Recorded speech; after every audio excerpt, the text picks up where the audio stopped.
Hello friends, आज हम बात करने वाले हैं लर्न और डाई बुक के बारे में, जिसको लिखा है एडवर्ड डी हेस ने। एडवर्ड कहते हैं कि इस पृथ्वी पे सर्वाइवल के लिए लर्निंग बहुत ज्यादा जरूरी है। वो कहते हैं यदि आज की इस कम्पिटिटिव दुनिया में तुम्हें सक्सेस पानी है तो लर्निंग तो करनी पड़ेगी। बिना सीखे आप लाइफ में कुछ भी नहीं पा सकते। आप जो भी जीवन भर सीखते हो वही आपके फ्यूचर में काम आएगा। एडवर्ड कुछ टिप्स भी शेयर करते हैं कि कैसे आप लर्निंग से प्यार कर सकते हैं। एडवर्ड एक किस्सा शेयर करते हैं कि जब वे बच्चे थे तब उनके लोकल स्टेशन पर एक बोर्ड लगा हुआ था। उस बोर्ड पर एक कोट लिखा था, नेवर स्टॉप लर्निंग। ये कोट लर्निंग की पावर को शो कर रहा था। ये कोट हमें इस बात की भी याद दिला रहा था कि स्कूल के बाद लर्निंग को रोकना नहीं चाहिए। अक्सर लोग क्या सोचते हैं कि लर्निंग का मतलब सिर्फ स्कूल है, ऐसा बिल्कुल नहीं है। लोग अक्सर लर्निंग को एक हार्ड वर्क की तरह लेते हैं और इसकी वजह से बच्चों को ये लगने लगता है कि बड़े होने के बाद इस पढ़ाई से पीछा छूटेगा। यह एक बड़ी गलतफहमी है। एडवर्ड ये बात एक्सेप्ट करते हैं कि आज के टाइम पर लर्निंग से वो मजा हटा दिया गया है और सिर्फ नंबर के ऊपर ज्यादा फोकस किया जाता है, पर असल में लर्निंग में मजा आज भी है और यह आपके फ्यूचर के लिए भी जरूरी है। एडवर्ड का यह भी मानना है कि जब हम लर्निंग को बंद कर देते हैं तो लगभग हम एक मरे हुए इंसान की तरह बन जाते हैं, और असल में पर्सनल डेवलपमेंट और बिजनेस में सक्सेस के लिए यह बात बिल्कुल सच है। अगर हम कोई नई चीज नहीं सीखना चाहते हैं तो इसका मतलब साफ है, आप कभी भी लाइफ में सक्सेस नहीं पा सकते। तो आज हम इस वीडियो में लर्निंग के बारे में जानेंगे। हम यहाँ ज्यादातर एक कंपनी के पर्सपेक्टिव से बात करेंगे, पर आप उन्हीं चीज को अपने पर्सनल डेवलपमेंट के लिए भी यूज कर सकते हैं। Chapter 1, the importance of learning for human survival. इस चैप्टर में एडवर्ड हमें लर्निंग की इंपॉर्टेंस समझाते हैं। वो कहते हैं कि मान लो जो पुराने लोग थे वो आग से लड़ते थे। उस टाइम पर जो बड़े बड़े जानवर थे उनसे लड़ते थे। मान लो कि जब उनको पता था कि अगर हम आग से लड़े तो मरना तय है, या बिना हथियार के इन बड़े जानवरों से लड़े तो भी हमारा मरना तय है। ये जानकारी उन्हें पता चली तभी वो जिंदा बचे, तभी उन्होंने आग से बचना और जानवरों से लड़ना सीखा। अगर वो ये सब नहीं सीखते तो शायद वो जिंदा नहीं होते और ना ही आज हम जिंदा होते। यानी ह्यूमंस ने उनके स्टार्टिंग में कुछ सीखा, उसका फायदा हमें आज मिला।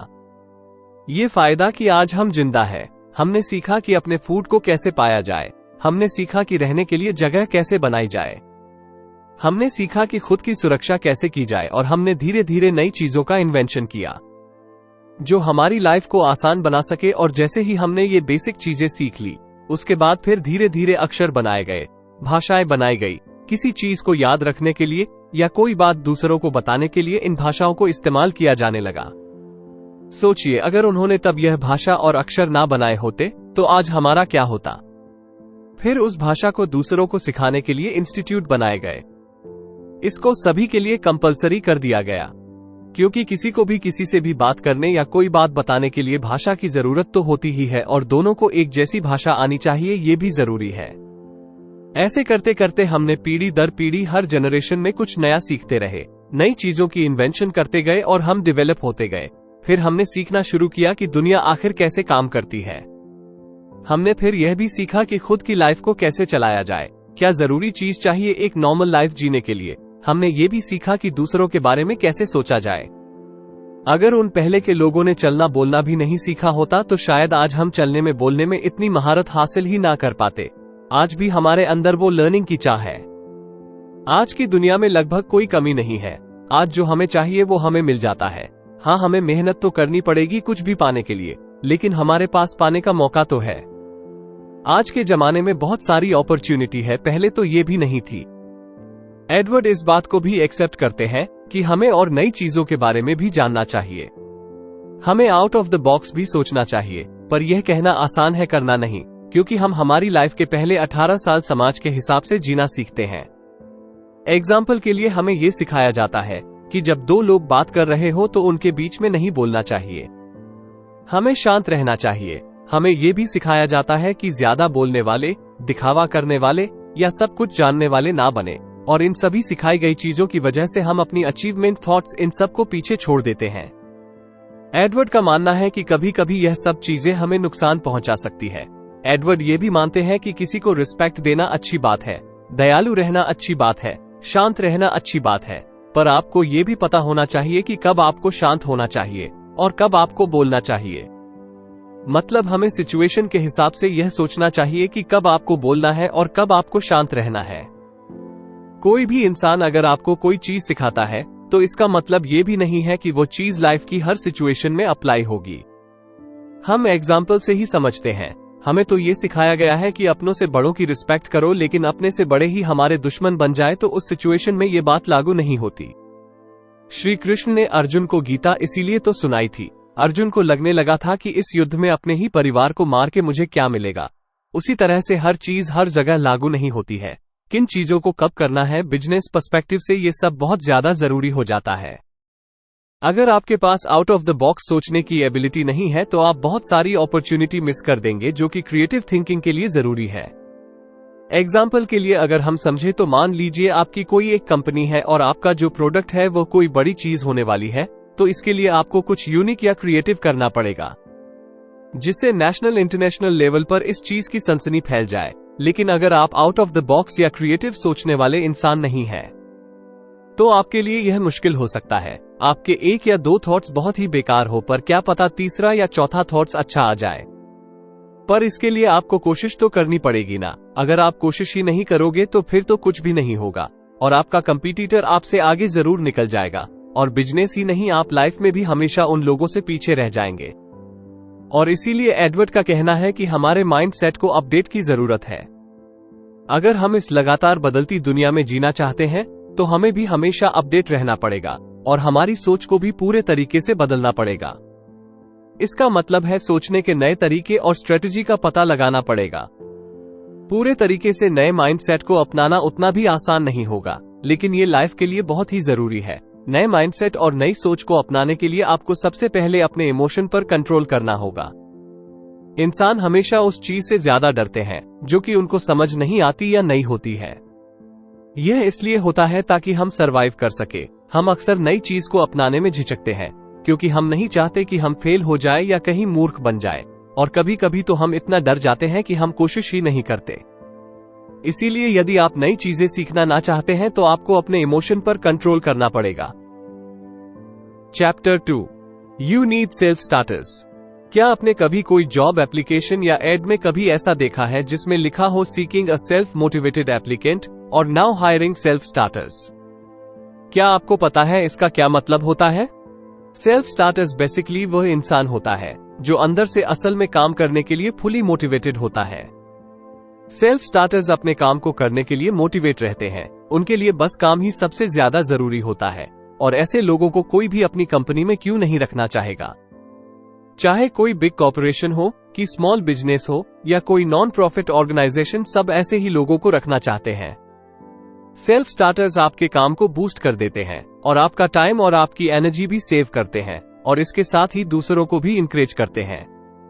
ये लोग आपकी कंपनी का जो भी प्राइमरी गोल है उसको पूरा करने में पूरी हेल्प करते हैं और आपकी ऑर्गेनाइजेशन को हाई परफॉर्मेंस लर्निंग ऑर्गेनाइजेशन बना देते हैं। आपके ऑर्गेनाइजेशन का मेन कोर लर्निंग ही होना चाहिए। इसका मतलब ये भी नहीं है कि आपकी ऑर्गेनाइजेशन एक यूनिवर्सिटी बन जाए, बल्कि इसका मतलब तो ये है कि आपका ऑर्गेनाइजेशन लगातार ग्रोथ करती रहे। आपको किसी भी काम को करने के लिए बेस्ट और इफेक्टिव तरीके तो खोजने पड़ेंगे। इन सभी चीजों का मतलब यही है कि आपका हर एक एम्प्लॉय नए आइडिया, नए थॉट और रिस्क लेने के लिए तैयार हो। सेल्फ स्टार्टर्स आपकी कंपनी को प्रॉपर तरीके से चलाने में आपकी मदद करता है, क्योंकि वो बने ही इसके लिए होते हैं और क्योंकि वो ग्रो होना चाहते हैं, तो वो ऑटोमेटिक मोटिवेट हो जाते हैं। एक सेल्फ स्टार्टर अच्छी तरह से समझता है कि बिना लर्निंग के इम्प्रूव नहीं कर सकते, तो वे हमेशा फेलियर को एक सबक की तरह लेते हैं और अगली बार इसका पूरा ध्यान रखते हैं। अगर आप भी चाहते हैं कि आपका ऑर्गेनाइजेशन भी हाई परफॉर्मेंस लर्निंग ऑर्गेनाइजेशन बने, तो आपको ऐसे ही लोगों को ढूंढना पड़ेगा। आपको सेल्फ स्टार्टर्स की जरूरत होगी जो अंदर से मोटिवेटेड रहते हो। अगर आप अपने ऑर्गेनाइजेशन के लिए अच्छे एम्प्लॉय ढूंढ लेते हो तो उस कंपनी में ग्रोथ और लर्निंग दोनों होगी। Chapter 3, create psychological safety environment. अगर आप अपनी लाइफ में कुछ सीखना चाहते हैं और ग्रो करना चाहते हैं तो उसके लिए आपको सेफ एनवायरनमेंट की जरूरत होगी। आपको ऐसे वर्क प्लेस की जरूरत होगी जो आपको साइकोलॉजिकल सेफ्टी देता हो। अब ये साइकोलॉजिकल सेफ्टी क्या होता है और आखिर यह हमारे वर्क प्लेस पे कैसे काम करता है? अगर हम नॉर्मल साइकोलॉजिकल सेफ्टी का मतलब समझे तो एक ऐसा वर्क प्लेस जहां पर हर कोई सेफ फील करे, सेफ फील करने का मतलब है हर कोई अपने आइडिया शेयर कर सके, हर कोई अपनी बात रख सके बिना किसी डर के, हर कोई अपना सजेशन दे सके और उनमें प्रेजेंटेशन देते समय कोई भी ऐसी झिझक नहीं होनी चाहिए कि मेरे फ्रेंड्स मेरा मजाक बनाएंगे। वे बिना किसी डर के अपनी प्रेजेंटेशन दे सके और वो एक ऐसी जगह होनी चाहिए जहां हर कोई अपनी मेंटल प्रॉब्लम डिस्कस करे, अपनी फैमिली प्रॉब्लम डिस्कस कर सके और बाकी लोग भी रिस्पेक्ट के साथ अच्छे से उसकी सारी बातें सुने। अगर हम शॉर्ट में देखें तो ये सब एग्जाम्पल एक ही चीज को दिखाते हैं और वो है सेफ्टी। और इन सभी एग्जाम्पल से हमने ये देखा कि आखिर सेफ्टी ग्रोथ के लिए कितनी ज्यादा जरूरी होती है। अगर आपके यहाँ ऐसा एनवायरनमेंट है जहां लोग सरवाइव करने के लिए मेहनत कर रहे हैं तो लर्निंग तो बहुत ही हार्ड हो जाएगा उनके लिए। अगर आप अपने वर्क प्लेस पर लर्निंग को बढ़ाना चाहते हो तो आपको ऐसा कल्चर बनाना होगा जो ये सभी चीजों को लागू करे। और इसमें सबसे बड़ी बात है कि अगर आपको फेलियर मिल रहा है तो भागने की बजाय उसे अपनाएं और उससे सबक जरूर लें। जैसा कि हमने पहले भी बात की है कि फेलियर से सीखना कितना ज्यादा जरूरी है, पर जरा सोचिए अगर कोई इंसान किसी चीज में फेल हो जाए, बाकी लोग उसका मजाक बनाने लग जाए तो उसको कैसा लगेगा? वो इंसान अंदर से पूरा टूट जाएगा और उस फेलियर से सीखने के बजाय अगली बार वो फेल होने से डरेगा और साथ ही वह अनसेफ भी महसूस करने लगेगा। किसी भी चीज में हर कोई परफेक्ट तो नहीं होंगे, सभी को कभी ना कभी तो फेलियर का सामना करना पड़ेगा ही, और फिर तो सभी डरने लगेंगे। और इसलिए अगर आप उस माहौल को खत्म करना चाहते हैं तो ये याद रखें कि आपके एम्प्लॉय नई चीज आइडिया को अपनाने के लिए फ्रीडम फील करें। अगर कोई फेल हो गया हो तो आपका तो फर्ज बनता है कि आप तो उसे एनकरेज करें, मोटिवेट करें अगली बार फिर से ट्राई करने के लिए, ना कि उसका मजाक बनाएं। हमेशा उनसे बात करें, कम्युनिकेट करें, अच्छे रिलेशन बनाएं और उनको बताएं कि फेलियर ही लर्निंग की बहुत अच्छी अपॉर्चुनिटी है। फेल होके उदास होने से अच्छा है आप उससे कुछ सीखें और अगली बार उसको सबसे बेहतर करके दिखाएं। आपको किसी के भी ऊपर हमेशा परफेक्ट बनने का प्रेशर नहीं रखना चाहिए। आपको एक ऐसे एनवायरनमेंट बनाने की जरूरत है जहां हर कोई सीखने के लिए फोकस करे, ना कि किसी से आगे निकलने के लिए। हर कोई हमेशा अच्छा नहीं कर सकता और यही सच्चाई है, लेकिन जो हमेशा सीखता रहता है वह जरूर आगे बढ़ता है। अगर आप भी चाहते हैं आप लाइफ में सक्सेस पाए या आपकी कंपनी को सक्सेस मिले तो आपको ये सभी लर्निंग आपकी लाइफ में अप्लाई करनी होगी। मुझे आशा है कि आपको ये बुक समरी पसंद आई होगी और आपको इससे कुछ नया सीखने को मिला होगा। अगर आपको लग रहा हो कि इस कंटेंट में बहुत वैल्यू है तो आप अपने दोस्तों के साथ जरूर शेयर करें। धन्यवाद।